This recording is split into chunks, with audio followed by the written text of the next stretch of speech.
of course, one of the main storylines, one of the key reasons, really the key reason that Minnesota is here in this matchup is their special defense. And Tyler, when we have you on, a lot of times it's fun to have some of these historical conversations because you have that knowledge base. And of course, we love that here.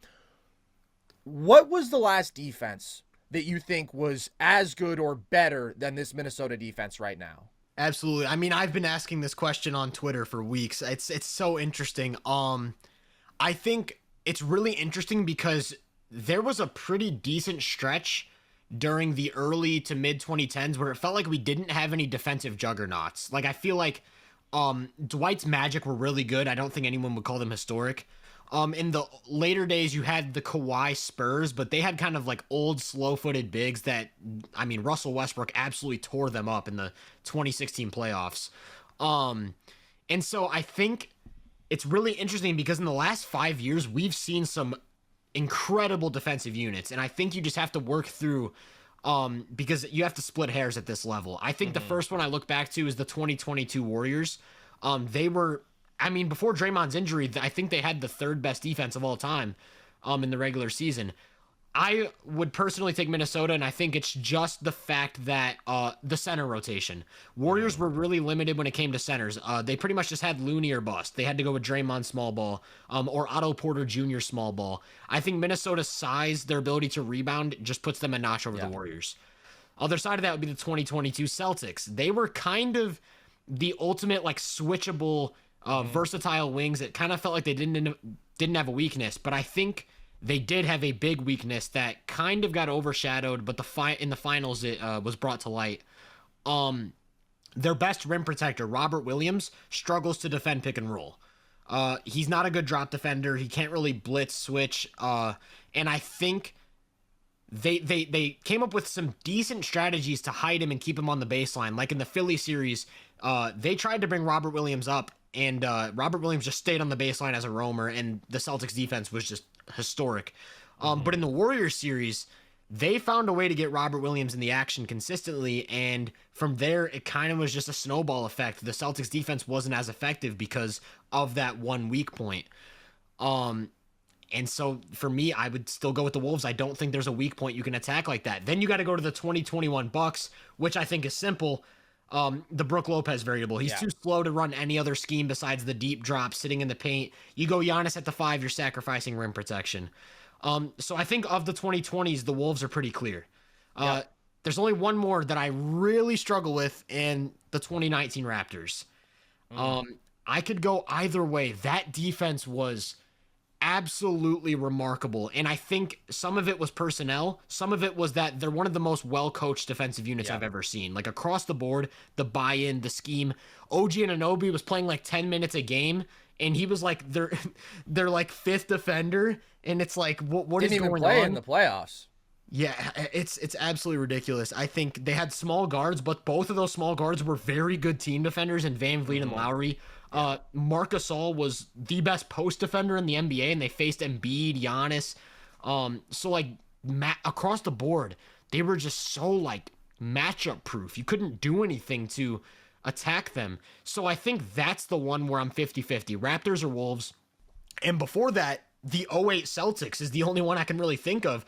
So I think at worst, this is the best defense in 5 years, and at best, this is the best defense in 16 years. I think maybe you could push it back even further, man. The one edge that I give, I'm talking like '04 Pistons. Like, I mean, the edge that I give Minnesota over all of these teams is, guys, I've never seen a team this big. Like, they are fucking huge. Everybody. Ant, 6'4", 6'9" wingspan. McDaniels, 6'9", 7-foot wingspan.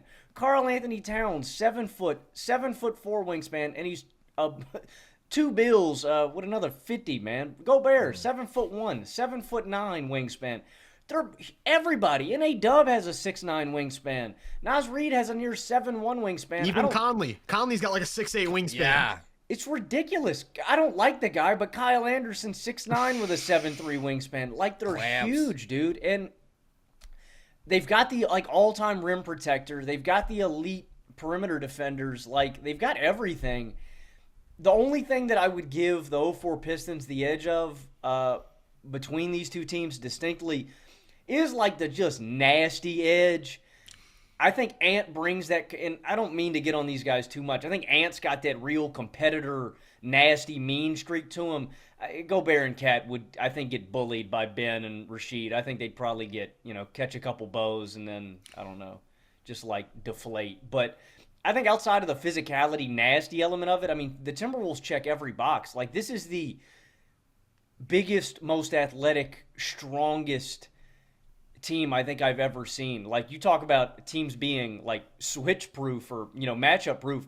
So is Minnesota, man. I want to give some shout outs to some other defenses I wrote down too. Like, and I don't think any of these defenses are better than the Timberwolves. I want to be clear about that too. I think the 2020 Lakers are kind of an underrated defense with like Caruso, KCP, Danny Green. They're older though. They're not as big. I think KD's Warriors are kind of an underrated defense historically. Again, though, you don't have a defensive liability kind of like Stephen Curry on the court for any of these teams. I think the 2013 Grizzlies are a great defense, but again, not as athletic, not as fast. Randolph and Gasol. It's just a different era of basketball back then. And then Carson, I know you referenced them a lot on the show too, like the 2011 Bulls, but I think I'm taking Minnesota over all of those groups, man. Yeah, I'm glad that you mentioned the early 2010s Bulls because to me, they are the best defense of that particular little pocket in that 2011-2012 range. And then I think you get the Pacers also anchored by your favorite Roy Hibbert, Logan, like in that 2012-13 range. Like those were some really great defenses, but I am higher on this Minnesota defense than either of those. And when you mentioned all of the great modern defenses, Tyler, first of all, I thought that you broke down a lot of the comparisons beautifully, so I'm not going to add a ton. The 2019 Raptors are interesting in the sense that they are the rare defense throughout NBA history that really does not have a weak point. When you are talking about just like connected ultimate team defense, they to me are the gold standard.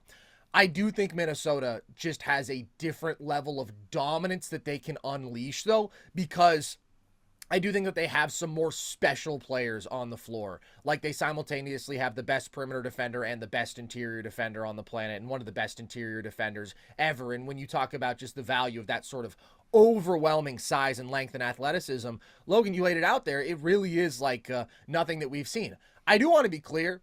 You said the one edge that you would give the 04 Pistons is the nastiness. The 04 Pistons to me are the holy grail. I think that's probably the best defense ever. Like the best modern defense, I should say, because the 60 Celtics are the best ever. They won 11 titles with mostly below average offenses. They were that ridiculously great defensively, but it's just legitimately unfathomable what they did to teams post Sheed trade. I think their defensive rating in the regular season was like 88. And yes, the early 2000s, but like, come on, man. It was like -12. It was like -12. Exactly. And it's alongside the 04 Spurs, who are this great defense. And still, like, after the Sheed trade, they were multiple points better. In the playoffs, they had a defensive rating of 90. Like, that team is damn near untouchable. But everybody since then, I think I would legitimately lean to the Timberwolves. I just think that what they just showed us, their capability of destroying, frankly, that Denver offense in stretches, like it wasn't something that I could have conceived of. And yes, that was a matchup that they were specifically built for, but I don't see a matchup where they don't fare at an all-time level. Like the Suns are a completely different team than Denver. Denver, we talk about, okay, great. Well, you have these multiple post defenders and you have this size that is so important to matching up physically with Jokic and on the glass. Phoenix is all skill-based, right? It's all about perimeter shot making. It's the ultimate 3-on-3 pickup team. They destroyed them with their ball pressure. Their bigs consistently held up on switches. Gobert was phenomenal in space in that series. Cat was pretty darn good in space in that series, was good on KD. And by the way, like, I just want to give so much props to Cat because when you were looking at this defense before the year, if you had to identify a weak point, it would probably be either him or Conley, but you would think Cat guarding in space. He's obviously not the most imposing rim protector, but he's made up for that by being such a high effort player, by, again, being such a great post defender, and by holding up much better in space than I would have expected before this year, and by being such a great defensive rebounder. And that is another special thing about this team. Like, they end possessions at an absolutely ridiculous rate, and with their ball pressure, with the activity of their hands, with their physicality, Like, they just have such a special ability to turn defense into offense. The '08 Celtics are a really interesting one.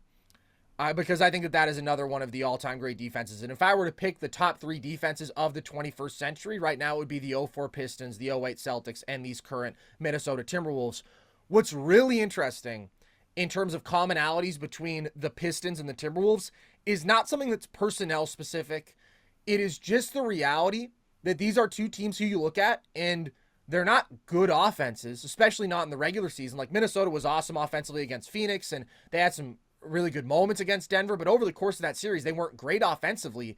And yet you still think, like, they can legitimately win the title, and they could even do it in dominant fashion. That is such a rarity throughout NBA history. Like, the '04 Pistons are the one example where I think they were 19th in regular season offensive rating. They weren't even good in the playoffs. Minnesota was 16th in regular season offensive rating. That is a special, special thing to have that sort of gap defensively between you and the field. And I think Minnesota's at that level right now.